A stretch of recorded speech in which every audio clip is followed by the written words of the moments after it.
we've always seen you as Effie. Yeah. But now for the first time, I believe, we're actually going to see you as Mary in this show that you're doing now. Effie's my artistic theatrical expression, and she is who I would have been if I'd not moved out of the working class into the middle class.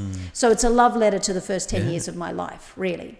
Because I grew up in Collingwood, and Nick and George grew up in Richmond, and Chris Anastasiadis, who's one of my best friends who I write a lot of stuff with, he went to the same primary school as Nick and I. Really? You know, it's just meant to be, right? Yeah. And I'm not blind to the poetry and to the gift that was. And so I've been very, you know, again, here comes that word, I've been very monogamous to Effie, you know.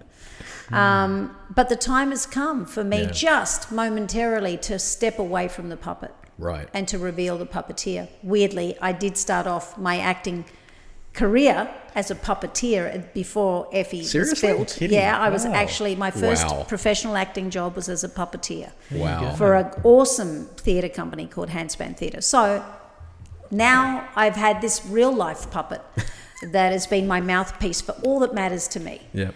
And I've done it so successfully through her. And now it's time for me to just do it without and to go commando. Yeah. And so This Is Personal is the name of the show, and it's Yeah. a Mary show. And look, it'll be super funny, Yep. but there'll be drama to it as well. I think it'll be, you know, an unforgettable piece of theatre.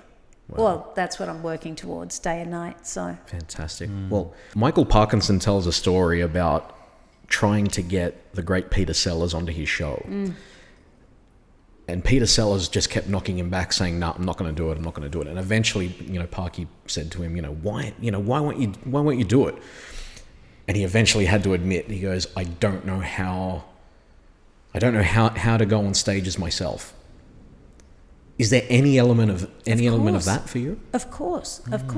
But having said that, all the best work I've done, I've been very afraid of. And we know that the best of us is in exceeding our fears. You know, that's when we're truly free. That's when we extend ourselves.